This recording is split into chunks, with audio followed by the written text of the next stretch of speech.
Hello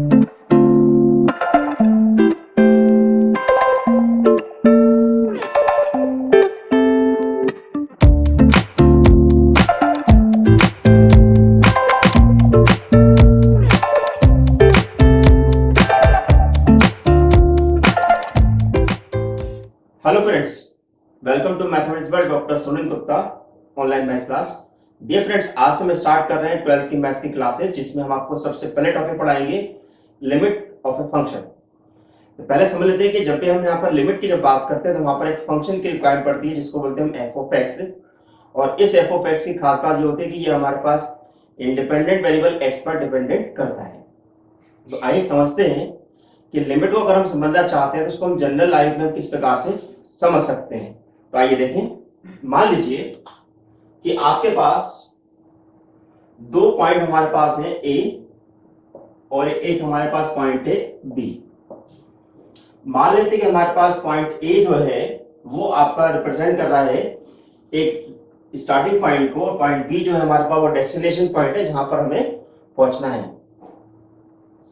मान लीजिए कि हमें ए से लेके बी तक पहुंचने में हमें, मान लीजिए अगर हम स्टार्ट करते हैं हमारे पास, मान लीजिए हमें बी पॉइंट पर पहुंचने के लिए हमें 12 AM पर हमें 12 PM पर हमें पहुंचना है, ठीक है। और यदि पॉइंट ए से पॉइंट बी तक पहुंचने के लिए हमें कुछ ना कुछ टाइम की रिक्वायरमेंट पड़ेगी, तो उस टाइम को हम यहाँ पर मान लेते हैं टी। टाइम को हम क्या मान लेते हैं टी। जब हम टाइम को टी मानेंगे तो उनके बीच के डिस्टेंस को हमें किसी एक फंक्शन से रिप्रेजेंट करना पड़ेगा कि मान लीजिए वो फंक्शन हमारे पास है F of T. F of T, तो हमने यहाँ पे डिस्टेंस को एफ ऑफ टी से रिप्रेजेंट किया हुआ है। इसका मतलब ये हुआ जैसे जैसे टाइम इंक्रीज होते जाएगा वैसे वैसे डिस्टेंस भी इंक्रीज होते जाएगा। और एक समय हमारे पास ऐसा आएगा कि पॉइंट बी पे जैसे हम पहुंचेंगे हमारा टाइम 0 हो जाएगा और हमारा डिस्टेंस जो है वो 0 हो जाएगा और टाइम हमारा मैक्सिमम 12 PM तक हम पहुंच जाएंगे। कहने का मतलब ये कि मान लो अगर हमारे पास ये पॉइंट ए को हमने ले लिया सोनागिरी और पॉइंट बी को हमने ले लिया टीटी नगर, ओके। सोनागिरी से टीटी नगर तक पहुंचने के लिए हमने बोला कि हमें टीटी नगर पर 12 PM पर पहुंचना है। अब जैसे मैं यहाँ पर टाइम यहाँ पर कितना है मेरे पास एग्जैक्ट 0 है। अब जैसे जैसे मैं टाइम यहाँ पर इंक्रीज करते जाऊंगा तो वह नियरेस्ट टू मैं टीटी नगर की तरफ पहुंचते जाऊंगा और एक समय मेरे पास ऐसा आएगा कि मैं एग्जैक्ट टीटी नगर पर पहुंच जाऊंगा। तो इसका मतलब ये होगा कि यहां पर हमारा डिस्टेंस जो हो गया वो एफ ऑफ टी हमारे पास 0 हो जाएगा या हमारे पास मैक्सिमम डिस्टेंस हमारे पास पहुंच जाएगा और टाइम हमारे पास मैक्सिमम हो जाएगा। यानी कहने का मतलब ये होगा कि जैसे जैसे मैं यहाँ पर फंक्शन को आगे बढ़ते आऊंगा तो मेरे पास एक शब्द यूज होगा कि F of T tends to S t tends to 0, यानी कि हमारे पास फंक्शन हमें मिलेगा। तो ऐसी कंडीशन में हम अपने लिमिट के कॉन्सेप्ट को कुछ इस प्रकार से लिखते हैं, limit t tends to 0 f of t, okay. t increase होते जा रहा है, फंक्शन की वैल्यू मिलती आ रही है हमारे पास। अब फंक्शन की वैल्यू क्या होगी ये डिपेंड करता है कि आपके पास कितना डिस्टेंस हमने वहां पर लिया हुआ है। तो ये one of the best example हमारे पास है लिमिट को समझने के लिए। आइए अब इसमें कुछ शब्द हम यहाँ पर यूज करते हैं, जैसे कि हम लिखते हैं x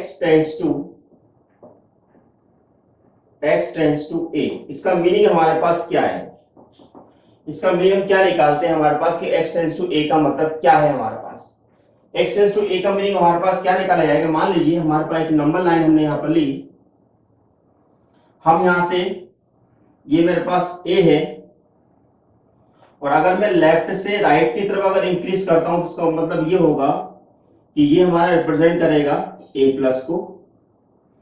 इसी प्रकार अगर मैं राइट से लेफ्ट की तरफ आऊंगा तो ये रिप्रेजेंट करेगा a नेगेटिव को, ठीक है। तो जब भी अगर हमें अप्रोच करना हो या टेंड्स टू करना हो उसका मीनिंग होता है हमारे पास है कि उसके हम दोनों तरफ की वैल्यू को कंसीडर करते हैं, यानी कि a प्लस और a नेगेटिव। तो a प्लस कहां होगा, लेफ्ट से राइट की तरफ जाएंगे तो a प्लस होगा, राइट से लेफ्ट की तरफ आएंगे तो a नेगेटिव होगा हमारे पास। एक बात का हमेशा ध्यान रखिएगा कि अगर हम कहीं पे भी अगर x टेंड्स टू a लिखते हैं तो इसका मतलब ये बिल्कुल भी नहीं निकाला जाता है कि x जो है इक्वल टू a है, लेकिन इसका मतलब ये निकालते हैं कि mod of x minus a जो है वो ग्रेटर देन इक्वल टू 0 है, यानी कि हमारे पास जो वैल्यू होगी वो पॉजिटिव हमारे पास होगी। ठीक है, तो यहां पर हमने आपको बताया कि what is the meaning of the x tends to a। अब हम आपको एक सिंपल सा एग्जांपल लेके चलते हैं जिसमें आपको बताएंगे कि अगर मैं किसी फंक्शन की लिमिट की वैल्यू अगर मैं निकालनी है तो वो किस प्रकार से निकाली जाती है। आइए समझें कि हम यहाँ पर एक एग्जांपल लेके चल रहे हैं कि वो एग्जांपल हमारे को बिल्कुल पॉइंट को क्लियर कर देगा कि हम क्या बताना चाह रहे हैं कि what is the exact meaning of the limit. मान लीजिए हमारे पास एक फंक्शन दिया हुआ है, एक फंक्शन में दिया हुआ है f ऑफ x, जो कि हमारे पास है x square minus 4 upon of x minus 2। ठीक है, और हमें फंक्शन को x टेंड्स टू 2 पर हमें इवैल्यूएट करना चाहते हैं, x टेंड्स टू 2 पर इवैल्यूएट करना चाहते हैं। देखते हैं कि हमारा फंक्शन की वैल्यू हमें यहाँ पर क्या मिलेगी। देखिए यहाँ पर दो चीजें हैं, अगर हम x इक्वल टू 2 अगर हम यहाँ पर फंक्शन में डायरेक्ट पुटअप कर दे तो हम देखेंगे कि हमारे पास जो वैल्यू आएगी वो 0/0 की फॉर्म में आ जाएगी।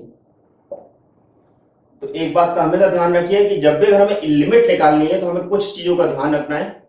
नंबर 1 कि कभी भी वैल्यू हमारे पास 0/0 की फॉर्म में नहीं आना चाहिए, ना ही हमारी वैल्यू इन्फिनिटी अपॉन इन्फिनिटी की फॉर्म में आना चाहिए, ना ही हमारी वैल्यू इन्फिनिटी इंटू इन्फिनिटी की फॉर्म में आना चाहिए, ना ही हमारी वैल्यू 0/इन्फिनिटी की फॉर्म में आना चाहिए, ना ही हमारी वैल्यू 0 की पावर 0 की फॉर्म में आना चाहिए, इन्फिनिटी की पावर इन्फिनिटी की फॉर्म में आना चाहिए। इसके अलावा और भी होते हैं हमारे पास है, ये सारी जो कंडीशन होती है इसको बोलते हैं इनडिटरमिनेट फॉर्म। क्या बोलते हैं? Indeterminate form. हिंदी में इसको बोलते हैं अस्पष्ट, यानी जिसके बारे में हम कुछ भी नहीं कह सकते। ठीक है, अब हम बात करते हैं, अब हम यहाँ पर क्या करेंगे, फंक्शन को दो तरीके से यहाँ पर रिप्रेजेंट करना चाहते हैं। ध्यान समझिएगा, मान लो कि अगर मैं x इक्वल टू 1 अगर मैं यहाँ रखना चाहता हूँ, क्या करना चाहता हूँ, x इक्वल टू 1 अगर मैं रखता हूँ तो x इक्वल टू 1 पे आप देखेंगे कि मेरे पास जो फंक्शन की जो वैल्यू है वो मुझे यहाँ पर मिलेगी, this is the f of 3। ठीक है, आप कैलकुलेट करके देख सकते हैं। राइट है, ये मेरे पास वो सेंटर पॉइंट है जहां पर मुझे फंक्शन को फाइंड आउट करना है, यानी कि x इक्वल टू 2। क्या करना है, x इक्वल टू 2। तो x इक्वल 2 पे मुझे देखना है कि फंक्शन की वैल्यू मुझे क्या मिलेगी और क्या मिलना चाहिए। तो हम क्या करते हैं, फंक्शन को दो तरीके से ब्रेक करते हैं, एक उसका लेफ्ट से राइट की तरफ मूव करेंगे और दूसरा राइट से लेफ्ट की तरफ मूव करेंगे। ठीक है, इस प्रकार से हम यहाँ पर मूव करेंगे। आप देखिए, अगर मान लो अगर हम यहां से मूव करना चाहते तो मान लो पहले हमने वैल्यू रखी 2.1, देन हम वैल्यू रखेंगे 2. x इक्वल टू 2.01, देन उसके बाद रखेंगे x इक्वल 2.001। इसी प्रकार हम x इक्वल टू जब 1 की बात करेंगे तो पहले रखेंगे हम x equal to 1.9, then x equal to 1.99, और इस तरह से वैल्यू हम यहाँ पर इंक्रीज करते आएंगे और देखेंगे कि फंक्शन में क्या वैल्यू देने वाला है। तो हम क्या करते हैं, हम यहां कैलकुलेट करते हैं f of 1.9। Okay, f of 1.9 calculate करते हैं, तो 1.9 का square minus 4 divided by 1.9 minus 2, तो आपको मिलेगा 3.9। क्या मिलेगा हमें? इसी प्रकार अगर हम यहाँ पर f ऑफ 1.99 अगर हम यहाँ रखते हैं तो हमको मिलेगा 1.99 का square minus 4 divided by 1.99 minus 2, calculate करने में 3.99 हमें मिलता है यहाँ पर। ओके, नेक्स्ट वैल्यू हम देखें, f ऑफ 1.999, यानी कि 1.999 को अगर हम कैलकुलेट करते हैं तो आपको मिलेगा 1.999 माइनस 2, तो लगभग 3.999 आपको मिलेगा। क्लियर? अब इसी के बिहाफ में हम देखें, अगर इस वैल्यू को यहाँ पर रख दें तो आप देखेंगे कि यहाँ पर हमें मिल रहा है 3.9, यहाँ मिल रहा है 3.99, और अगर हम और निकालते हैं तो 999 हमें यहाँ पर मिल जाएगा। ओके, अब हम देखते हैं कि अगर वैल्यू अगर हम 2.1 के हिसाब से निकालते हैं तो 2.1 के हिसाब से हमारा फंक्शन किस प्रकार से बिहेवियर शो करता है। तो हमने पहले रखा f ऑफ 2.1, तो 2.1 का square minus 4 divided by 2.1 minus 2, तो आपको मिलेगा 4.1। क्या मिलेगा? 4.1। नेक्स्ट अगर 2.101 अगर हम रखते हैं तो हमको मिलेगा 2.01 का square minus 4 divided by 2.01 minus 2, तो आपको मिलेगा 4.01। ठीक है, अगर हम f ऑफ 2.001 अगर हम यहां रखते हैं तो 2.001 का square minus 4 divided by 2.001 minus 2, तो हमको मिलेगा 4.001। तो आप क्या देख रहे हैं कि हमारे पास फंक्शन की वैल्यू जो है चेंज होती आ रही है, यानी कि जब हम 2.1 रख रहे हैं तो आपको 4.1 मिल रहा है, जब 2.01 रख रहे हैं तो आपको 4.01 मिल रहा है, जब 2.001 रख रहे हैं तो आपको मिल रहा है 4.001। और एक समय हमारे पास ऐसा आएगा कि हम एग्जैक्ट जब x इक्वल टू 2 की जब बात करेंगे तो आपको 4 मिल जाएगा। यानी कि इसका मतलब यह हुआ कि जब हम अगर हम इस फंक्शन को x equal to x tend to 2 बोलते हैं तो हमारे पास जो वैल्यू है वो अप्रोच कर रही है, यानी कि टेस्ट कर रही है फंक्शन की वैल्यू 4 लिमिट के थ्रू x टेंड्स टू 2 की हेल्प से। लेकिन अगर x इक्वल टू यानी कि हम एग्जैक्ट अगर x इक्वल टू रख देते हैं तो हमारे पास जो फंक्शन है यहाँ पर अगर हम x इक्वल टू डायरेक्ट रखते हैं तो हम देखते हैं कि हमारा वैल्यू जो है वो आपका नॉट डिफाइंड की कैटेगरी में आ रहा है, यानी कि 0/0 की कैटेगरी में आ रहा है, 0/0 की कैटेगरी में आ रहा है। इससे क्या समझ में आता है? इससे समझ में आता है कि जब से अगर हमें किसी फंक्शन की लिमिट निकालनी है तो फंक्शन को हम पहले सिंप्लीफाइड करेंगे और सिंप्लीफाइड करने के बाद ही इसको हम सॉल्व करेंगे। तो आई होप आपको अच्छी तरह समझ में आ गया होगा कि what is the meaning of the x tends to a and what is the basic concept of the limit। आइए हम यहाँ पर इसके मैथमेटिकल डेफिनेशन की बात करते हैं कि मैथमेटिकल डेफिनेशन लिमिट की क्या होती है। आइए मैं आपको बताने वाला हूं कि डेफिनेशन किस प्रकार से हम लिमिट की लिखते हैं। पहली बात कर रहे हैं डेफिनेशन ऑफ लिमिट। लिमिट की डेफिनेशन का मीनिंग क्या निकाला जाता है मैथमेटिकली। कई प्रकार की डेफिनेशन होती है, लेकिन अभी हम जो डेफिनेशन आपको जो बताने जा रहे हैं वो on the basis of 12th standard के हिसाब से बताना चाहते हैं कि 12th स्टैंडर्ड से लिमिट की डेफिनेशन क्या होती है। लेकिन लिमिट की डेफिनेशन समझने से पहले हमें दो शब्द समझने पड़ेंगे यहाँ पर। पहला शब्द होगा राइट हैंड लिमिट और दूसरा शब्द होगा हमारे पास लेफ्ट हैंड लिमिट। तो आइए पहले हम समझते हैं कि राइट हैंड लिमिट का मतलब क्या है। राइट हैंड लिमिट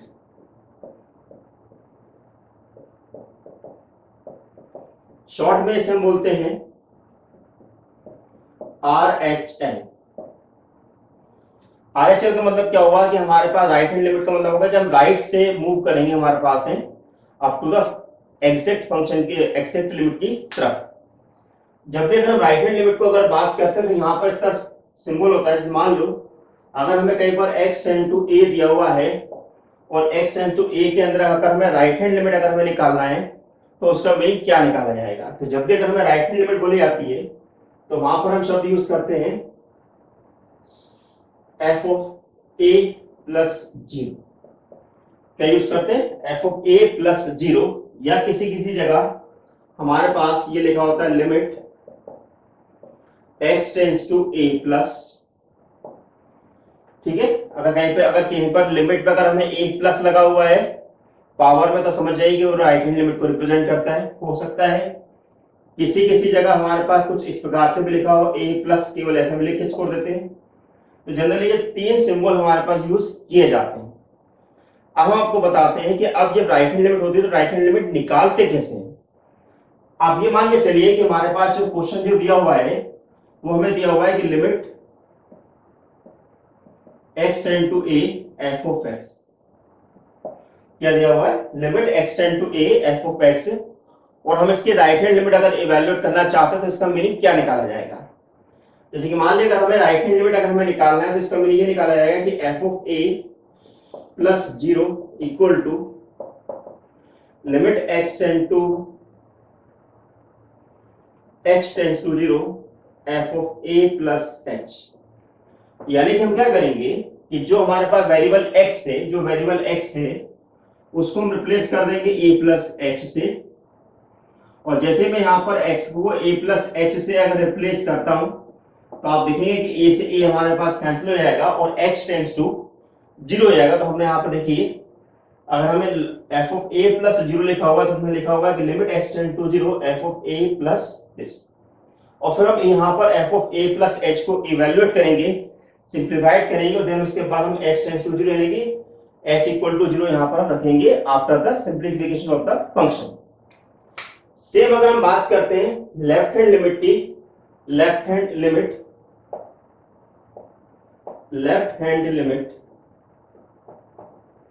तो फिर इसका मीनिंग क्या निकाला जाएगा? शॉर्ट में से बोलते हैं एल एच एल। क्या बोलते हैं? L H L. तो एल एच एल का मतलब हमारे पास होगा कि a माइनस जीरो से रिप्रेजेंट किया जाएगा, आप उसे एफ ऑफ ए नेगेटिव से भी रिप्रेजेंट कर सकते हैं, और limit x tends to a negative से भी रिप्रेजेंट कर सकते हैं। देन अगर हम इसी टर्म को अगर यहां पर अगर इसको अप्लाई करना चाहें तो कैसे अप्लाई करेंगे? तो यहां पर इसका मतलब ये होगा कि F of a minus zero equal to limit x tends to zero F of a minus H. यानी कि अब हम क्या करेंगे, यहां पर x को रिप्लेस करेंगे a माइनस एच से, चूंकि हम यहाँ पर लेफ्ट हैंड साइड की बात कर रहे हैं इसलिए आपको माइनस साइन का डिफरेंस यहाँ पर दिखाई देगा। तो अगर हमसे कहीं पर बोला जाता है कि what is the meaning of the right hand limit, what is the meaning of the left hand limit, तो इस प्रकार से हम यहाँ पर उसको डिस्क्राइब करते हैं। अब बात करते हैं कि what is the actual definition of the limit. अब actual definition of the limit का मतलब हमारे पास क्या हो समझ लीजिए। मान लो कि हमारे पास कोई एक फंक्शन एफ ऑफ एक्स है और हम x tends to l evaluate करना चाहते हैं। That means if the function f of x, if the limit l is said to be the limit of the function f of x, if number one right hand limit exists, that is limit x tend to a plus f of x exists, right? Second, left hand limit exists, that is limit x tend to a negative f of x exists, and the third part, right hand limit equal to left hand limit। देखिए जब भी अगर आपसे बोला जाता है कि भाई कि आप किसी फंक्शन की लिमिट इवैल्यूएट करिए और देखिए क्या वो एग्जिस्ट करती है कि नहीं करती, तो आपको ऐसी कंडीशन में उस फंक्शन की आपको राइट हैंड लिमिट भी निकालनी पड़ेगी, लेफ्ट हैंड लिमिट भी निकालनी पड़ेगी, दोनों एग्जिस्ट करना चाहिए। एग्जिस्ट का मतलब है कि उसकी कुछ ना कुछ डेफिनेट वैल्यू मिलना चाहिए, मिलने के साथ साथ वो दोनों इक्वल भी आना चाहिए। अगर वो दोनों इक्वल नहीं आएगी तो ऐसी कंडीशन हम बोलेंगे कि उस फंक्शन की लिमिट एग्जिस्ट नहीं करती है। अब इसको अगर वर्ड में अगर लिखना चाहे तो किस प्रकार से बोलेंगे? A value l is said to be limit of f of x if number 1 right hand limit exists, number 2 left hand limit exists, and number 3 right hand limit equal to the left hand limit। ये logic हमारे पास रहता है limit के definition को define करने के लिए। ठीक है, अब मैं आपको बताऊंगा कि जब हम लिमिट निकालते हैं तो वहां पर हमें कुछ मेथड्स अप्लाई करने पड़ते हैं। मेथड्स अप्लाई करने से पहले हमें ये देखना पड़ेगा कि लिमिट्स में क्या क्या चीजों का हमें ध्यान रखना है। ठीक है, तो यहां पर मैं आपको बताना चाहता हूं कि अलजेब्रा ऑफ लिमिट। तो अब नेक्स्ट हमारा जो टॉपिक होगा वो अलजेब्रा ऑफ लिमिट। आओगे देखिए हमारे पास अलजेब्रा ऑफ लिमिट हमारे पास क्या होती है, हम ऐसा भी कह सकते हैं कि फंडामेंटल प्रॉपर्टीज ऑफ लिमिट क्या होती है, दोनों का मीनिंग सेम होगा हमारे पास। नेक्स्ट हमारे पास है फंडामेंटल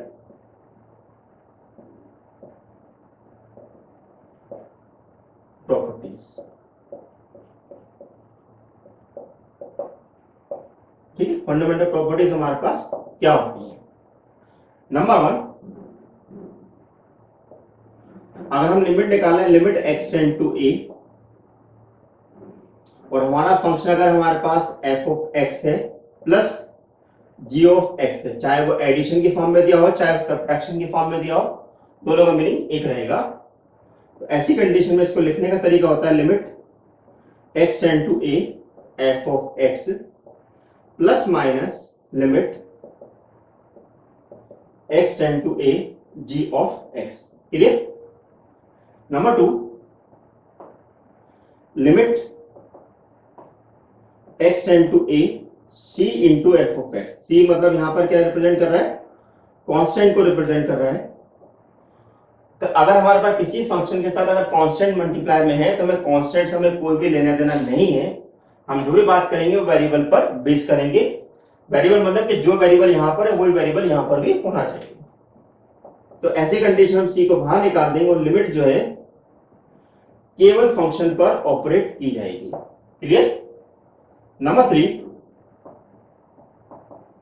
अब अगर आपका फंक्शन मल्टीप्लाई की फॉर्म में है यानी कि f of x into G of X लिखा हुआ है, तो ऐसी कंडीशन में लिमिट जो होगी दोनों फंक्शन पर सेपरेटली वर्क करेगी।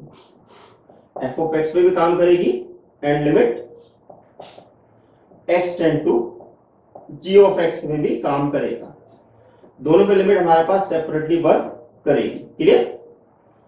थर्ड और फोर्थ हमारे पास पॉइंट ये है कि limit x tend to a, मान लो अगर हमारा फंक्शन जो है रैशनलाइज्ड फॉर्म में है, ये रैशनलाइज्ड फॉर्म मतलब कि जो न्यूमरेटर अपॉन डिनोमिनेटर की फॉर्म में है, तो ऐसी कंडीशन में ध्यान रखना है पहले इस x इक्वल टू a को इस फंक्शन में रख के हमें देख लेना है कि इसका बिहेवियर क्या है।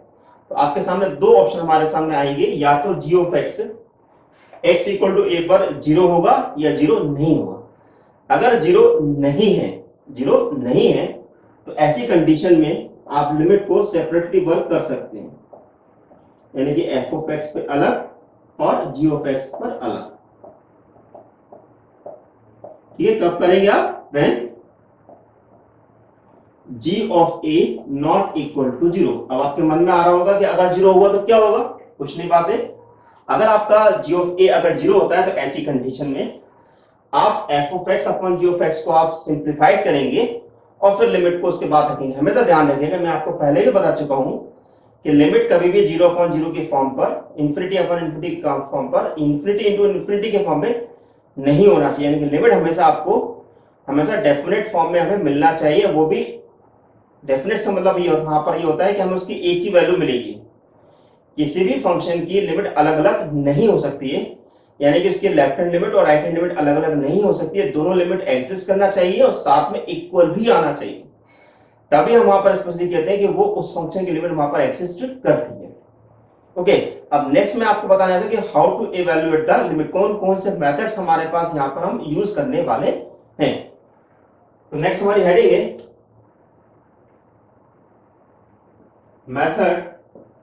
मेथड्स टू फाइंड लिमिट, या मैं चाहे इसको इवैल्यूएशन ऑफ लिमिट भी कह सकते हैं कि किस प्रकार से हम किसी भी फंक्शन की लिमिट इवैल्यूएट करते हैं।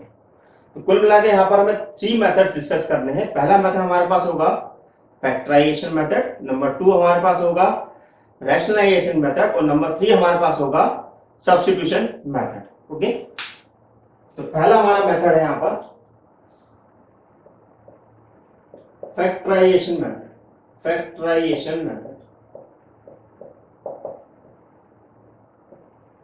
ओके,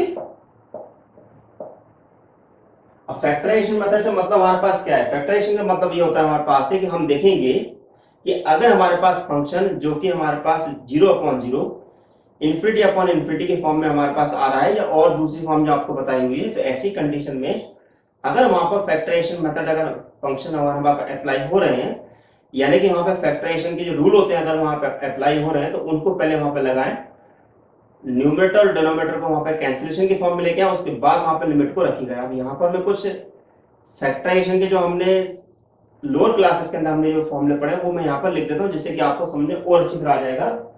जैसे कि मैंने आपको बोला कि a square minus B square क्या होता है, तो हम बोलेंगे a minus B then A plus B. अगर मैं आपसे बोलता कि भाई A cube plus B cube का मतलब क्या होता है, तो आपका जवाब क्या होगा, A plus B, yes. A square, हाँ, minus A B, yes, plus B square. इसी प्रकार अगर A cube minus B cube की अगर हम बात करते हैं तो क्या होगा, okay, A minus B, next A square, okay, A B plus B square.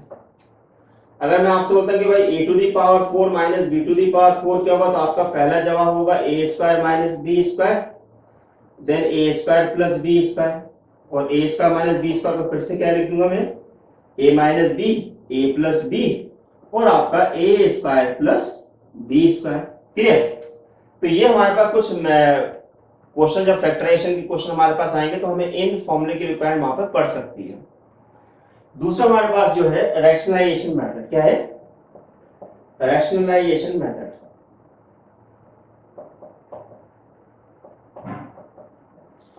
अब देखिए रैशनलाइजेशन मेथड जो होता है हमारे पास है, उसका कोई फिक्स रूल नहीं होता है। इसमें बस ये होता है कि अगर वहां पे हमारा फैक्टराइजेशन मेथड अप्लाई नहीं हो रहा है और अगर हमारे पास टर्म्स जो है सर्ट्स की फॉर्म में, सर्ट्स मतलब रेडिकल फॉर्म में, रूट्स की फॉर्म में हमारे पास है, तो ऐसी कंडीशन में हमें वहां पर न्यूमरेटर या डिनोमिनेटर को हमें वहां पर रैशनलाइज करना पड़ता है। और रैशनलाइज करने का लॉजिक ये होता है कि जिस टर्म को भी हम वहां पर रैशनलाइज कर रहे हैं, उन दोनों टर्म का प्रोडक्ट हमारे पास पावर 1 की फॉर्म में आना चाहिए या ऐसी फॉर्म में आना चाहिए जिसको हम सिंप्लीफाई कर सकते हैं।